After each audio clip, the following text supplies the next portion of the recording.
Hi friends, ಇಲ್ಲೇನೇ ನೋಡ್ತಾ ಇದ್ದೀರಾ ನೀವು ಎಗ್ ಬಾಯ್ಲರು. ಇದರಲ್ಲಿ ಕೇವಲ ಮೊಟ್ಟೆ ಬೇಯಿಸೋದಷ್ಟೇ ಅಲ್ಲ, ಇದರ ಮಲ್ಟಿಪಲ್ ಯೂಸ್ ಸಹ ಇದೆ. ಅದೇನು ಅಂತ ಈ ವಿಡಿಯೋದಲ್ಲಿ ತೋರಿಸ್ತೀನಿ, ನೋಡ್ತಾ ಇರಿ. ಮೊದಲನೆಯದಾಗಿ ಇದರಲ್ಲಿ ಕಾಫಿ ಮಾಡ್ಕೊಳ್ಬೋದು, ಟೀ ಮಾಡ್ಕೊಳ್ಬೋದು. ನೆಕ್ಸ್ಟು ನೀವು ಗಿಣ್ಣ ಮಾಡ್ಕೊಳ್ತೀನಿ ಅಂದರೆ ಗಿಣ್ಣ ಸಹ ಮಾಡ್ಕೊಳ್ಬೋದು. ಇದು ಹಾಸ್ಟೆಲ್ ಆ್ಯಂಡ್ ಪಿ ಜಿಲಿ ಇರೋರಿಗೆ ಸಖತ್ ಯೂಸ್ಫುಲ್ ಆಗುತ್ತೆ. ಯಾರು ಟೀ ಮಾಡ್ಕೊಳ್ಬೇಕು, ಕಾಫಿ ಮಾಡ್ಕೊಳ್ಬೇಕು ಅಂತಿರ್ತೀರೋ. ನೆಕ್ಸ್ಟು ಜಿಮ್ ಮಾಡ್ತಿರೋಂಥವ್ರಿಗೆ ಈಸಿ ಇನ್ನೊಂದು ತರಕಾರಿ ಬೇಯಿಸ್ಕೊಳ್ಳೋದಕ್ಕಾಗಲಿ, ಈ ಥರ ಒಂದು ಸ್ವೀಟ್ ಪೊಟ್ಯಾಟೋಸು, ಗೆಣಸು ಅಂತಾರೆ, ಗೆಣಸನ್ನು ಬೇಯಿಸ್ಕೊಳ್ಳೋದಕ್ಕಾಗಲಿ, ತರಕಾರಿ ಏನೇ ಪ್ರತಿಯೊಂದು ಸಹ ಬೇಯಿಸ್ಕೊಳ್ಳೋದಕ್ಕೆ ಸಾಕತ್ತು ಯೂಸ್ ಆಗುತ್ತೆ. ಜಿಮ್ ಮಾಡೋವಂಥವ್ರಿಗಾಗಲಿ, ಪಿ ಜಿಲಿರೋಗಾಗಲಿ, ಯಾರೇ ಹೆಲ್ತ್ ಫಿಟ್ನೆಸ್ ಫಾಲೋ ಮಾಡ್ತಿರ್ತಾರೆ ಅವರಿಗೆ ನೋಡಿ, ಈ ಥರ ಬೆಲ್ಲ ಹಾಕೊಂಡು ತಿನ್ನೋದಕ್ಕೂ ಸೂಪರಾಗಿರುತ್ತೆ. ಇನ್ನು ನೆಕ್ಸ್ಟು ಮೊಟ್ಟೆ ಸಹ ಬೇಯಿಸ್ಕೊಳ್ಬೋದು, ಎಗ್ ಬಾಯ್ಲ್ ಮಾಡ್ಬೋದು. ಯಾರು ಅದು ಸಹ ಜಿಮ್ಮಿಗೆ ಹೋಗೋರು, ಫಿಟ್ನೆಸ್ ಮೇಂಟೈನ್ ಮಾಡೋರು, ಪಿ ಜಿ ಹಾಸ್ಟೆಲಲ್ಲಿದ್ದವ್ರಿಗೆ ಸಹ ಯೂಸ್ ಆಗುತ್ತೆ. ಬನ್ನಿ, ಇದೆಲ್ಲ ಹೇಗೆ ಮಾಡೋದು ಟ್ರಿಕ್ಸ್ ಇದೆ, ಸುಮ್ಮನೆ ಡೈರೆಕ್ಟ್ ಬೇಯಿಸೋದಲ್ಲ, ಒಂದು ಹೇಳ್ತೀನಿ ಅದು ಹೇಗೆ ಅಂತ. ಬನ್ನಿ ನೋಡಿ, ಅನ್ಬಾಕ್ಸ್ ಮಾಡ್ತಾಯಿದ್ದೀನಿ. ಇದರಲ್ಲಿ ಒಂದು ಮೆಜರಿಂಗ್ ಕಪ್ ಕೊಟ್ಟಿರ್ತಾರೆ, ಮತ್ತು ಕ್ಲೋಸ್ ಮಾಡೋದಕ್ಕೆ ಒಂದು ಲಿಡ್ ಕೊಟ್ಟಿರ್ತಾರೆ. ನೆಕ್ಸ್ಟು ಸ್ಟ್ಯಾಂಡು, ಮಲ್ಟಿ ಟ್ರೈ ಇಡೋದಕ್ಕೆ ಸ್ಟ್ಯಾಂಡ್ ಕೊಟ್ಟಿರ್ತಾರೆ. ಒಂದು ಎಗ್ ಟ್ರೇ, ಇನ್ನೊಂದು ಎಗ್ ಟ್ರೇ. ನೆಕ್ಸ್ಟು ಒಂದು ಯೂಸರ್ ಮ್ಯಾನುವಲ್ಲು. ಇದು ಬೇಡ, ಇದು ಎಗ್ ಬಾಯ್ಲರು. ಈ ಎಗ್ ಬಾಯ್ಲರಲ್ಲಿ ಒಂದು ಏನಪ್ಪ ಅಂದರೆ ವಯರು ಚಿಕ್ಕದಾಗಿರುತ್ತೆ. ಬನ್ನಿ, ಈಗ ಫಸ್ಟಿಗೆ ಹಾಲು ಕಾಯಿಸೋದು ಹೇಗೆ ಅಂತ ತೋರಿಸ್ತೀನಿ. ನಾನು ವಯರು ಎಕ್ಸ್ಟೆಂಡ್ ಮಾಡ್ಕೊಂಡಿದ್ದೀನಿ, ವಯರ್ ಬೇರೆ ಕನೆಕ್ಟ್ ಮಾಡ್ಕೊಂಡಿದ್ದೀನಿ. ಸ್ವಲ್ಪ ನೀರು ಹಾಕಿದ್ದಕ್ಕೆ, ನೀರು ಹಾಕಿಬಿಟ್ಟು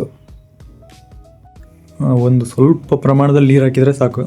ಮತ್ತು ಬೇಕಾದಾಗ ಹಾಕ್ಬೋದು ನೀರನ್ನ, ಒಂದೇ ಸಲ ಜಾಸ್ತಿ ಹಾಕ್ಬೇಡಿ. ನೋಡಿ, ಈ ಥರ ಒಂದು ನಾರ್ಮಲ್ ಎಲ್ಲ ಪಿ ಜಿಗಳಲ್ಲಿ ಊಟದ ಬಾಕ್ಸ್ ಇರುತ್ತೆ, ಅಥವಾ ಒಂದು ಲೋಟದಲ್ಲಾದರೂ ಇಡ್ಬೋದು. ಊಟದ ಬಾಕ್ಸ್ದಲ್ಲಿ ಅಂದರೆ ಸ್ವಲ್ಪ ಕ್ವಾಂಟಿಟಿ ಜಾಸ್ತಿ ಹಿಡಿಯುತ್ತೆ, ಇಲ್ಲಾಂದರೆ ಲೋಟದಲ್ಲಿ ಈ ಥರ ಇಡ್ಬೋದು. ಲೋಟದಲ್ಲಿ ಇಡೋದಕ್ಕಿಂತ ಮುಂಚೆ ನಿಮ್ಮ ಹತ್ರ ಈ ಥರ ಒಂದು ತಂತಿ ಇದ್ದರೆ, ಮೆಟಲ್ ತಂತಿ ಇರಬೇಕು.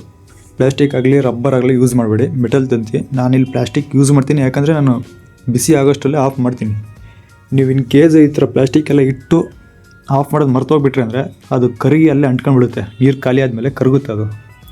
ಸೊ ಆಲ್ಮೋಸ್ಟ್ ರೆಕಮೆಂಡ್ ಮಾಡೋದೇನೆಂದರೆ, ಒಂದು ಮೆಟಲ್ ಕಾಂಪೊನೆಂಟ್ ಏನಾದರೂ ಒಂದು ಐಟಮ್ ಅಷ್ಟು ತಳ್ಳಗಿರೋ ಮೆಟಲ್ನ ಇಟ್ಟು ಅದ್ರ ಮೇಲೆ ಲೋಟ ಇಡಿ.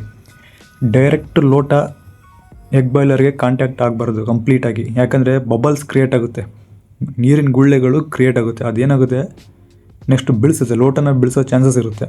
ಸೊ ಅದಕ್ಕೆ ಬಬಲ್ಸ್ನ ಈಸಿಯಾಗಿ ರಿಮೂವ್ ಆಗೋದಕ್ಕೋಸ್ಕರ ಒಂದು ಮೆಟಲ್ ಕಾಂಪೊನೆಂಟ್ ಈ ಥರ ಇಟ್ಟು, ಮೆಟೀರಿಯಲ್ ಈ ಥರ ಇಟ್ಟು ಅದ್ರ ಮೇಲೆ ಈ ಲೋಟ ಇಟ್ಟು, ಈಗ ಅದರಲ್ಲಿ ಹಾಲು ಹಾಕಿ ಸ್ವಲ್ಪ ಹೊತ್ತು ಟರ್ನ್ ಆನ್ ಮಾಡಿ ಇಡಿ, ಬಿಸಿ ಆಗುತ್ತೆ. ನೋಡಿ, ಬಾಯ್ಲ್ ಆಗ್ತಾಯಿದೆ.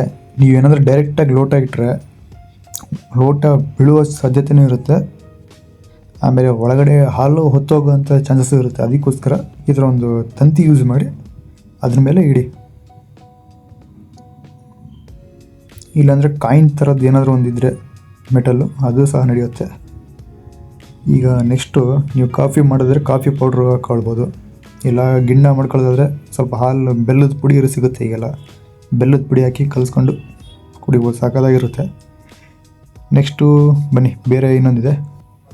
ನಾನು ಬೆಲ್ಲ ಯೂಸ್ ಮಾಡ್ತಾಯಿದ್ದೀನಿ, ಸಕ್ಕರೆ ಯೂಸ್ ಮಾಡ್ತಾಯಿಲ್ಲ. ಇದು ಬೆಲ್ಲ ಅದು, ಮತ್ತು ಕಾಫಿ ಪೌಡ್ರು ಸಹ ಅಲ್ಲ ಅದು. ನೀವು ಕಾಫಿ ಪೌಡ್ರು ಅಂತ ಕನ್ಫ್ಯೂಸ್ ಆಗಿಬಿಡಿ, ಅದು ಬೆಲ್ಲ ಅದು. ಇದು ಸಹ ಬೆಲ್ಲನೇ. ನೋಡಿ, ರೆಡಿ ಆಯಿತು. ಬಿಸಿಯಾಗಿ ಕಾಫಿ ಆದರೆ ಕಾಫಿ, ಟೀ ಆದರೆ ಟೀ ಮಾಡ್ಕೊಳ್ಬೋದು. ಈಗ ಸ್ವೀಟ್ ಪೊಟ್ಯಾಟೋನ ಹೇಗೆ ಬೇಯಿಸೋದು ಅಂತ ತೋರಿಸ್ತೀನಿ. ಬನ್ನಿ, ಫಸ್ಟು ತರಕಾರಿನ, ನೀವೇನು ಪೊಟ್ಯಾಟೋನ ಬೇಯಿಸ್ಕೊಳ್ಬೇಕಂತ ಇದ್ದೀರಾ ಅದನ್ನು ಕಟ್ ಮಾಡಿ ರೆಡಿ ಮಾಡಿ ಇಟ್ಕೊಳ್ಳಿ. ಕಟ್ ಮಾಡಿದ ಮೇಲೆ ನೆಕ್ಸ್ಟು ಡೈರೆಕ್ಟಾಗಿ ಇದ್ರ ಮೇಲೆ ಇಟ್ಟು ಬೇಯಿಸಬೇಡಿ, ಯಾಕಂದರೆ ನೀರು ಖಾಲಿ ಆದಮೇಲೆ ಹೊತ್ತೋಗುವಂಥ ಚಾನ್ಸಸ್ ಇರುತ್ತೆ. ನೀವು ಬೇಯಿಸೋಕ್ಕಿಟ್ಟು ಎಲ್ಲೋ ಹೋಗ್ಬಿಡ್ತೀರ, ಇಲ್ಲಿ ಬರೋದು ನೆನಪೇ ಆಗೋದಿಲ್ಲ, ಆವಾಗ ಹೊತ್ತೋಗೋ ಚಾನ್ಸಸ್ ಇರುತ್ತೆ. ನೆಕ್ಸ್ಟು ಈ ಸ್ಟ್ಯಾಂಡನ್ನ ಯೂಸ್ ಮಾಡಿ ಅದ್ರ ಮೇಲೆ ಈ ಎಗ್ ಟ್ರೇ ಇಟ್ಟು, ಆ ಎಗ್ ಟ್ರೇ ಮೇಲೆ ಇದನ್ನು ಮೂರನ್ನು ತರಕಾರಿಗಳನ್ನು ಇಡಿ.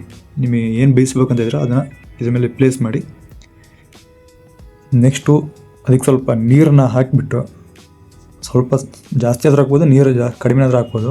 ಒಂದು 10 ಮಿನಿಟ್ಸಿಗೆ ಮತ್ತೆ ಆಫ್ ಮಾಡಿದರೆ ಆಯಿತು.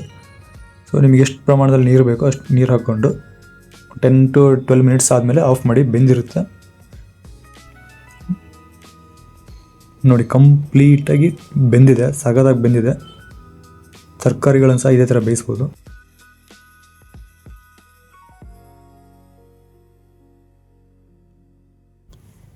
ನೋಡಿ, ನೀವೇ ನೋಡ್ತಾ ಇದ್ದೀರಾ, ಕಂಪ್ಲೀಟಾಗಿ ಬೆಂದಿದೆ. ಈಗ ಒಂದು ತಿಂದು ತೋರಿಸ್ತೀನಿ ಒಳಗಡೆ ಬೆಂದಿದೆಯಲ್ಲ ಅಂತ ನೀವೇ ನೋಡಿ.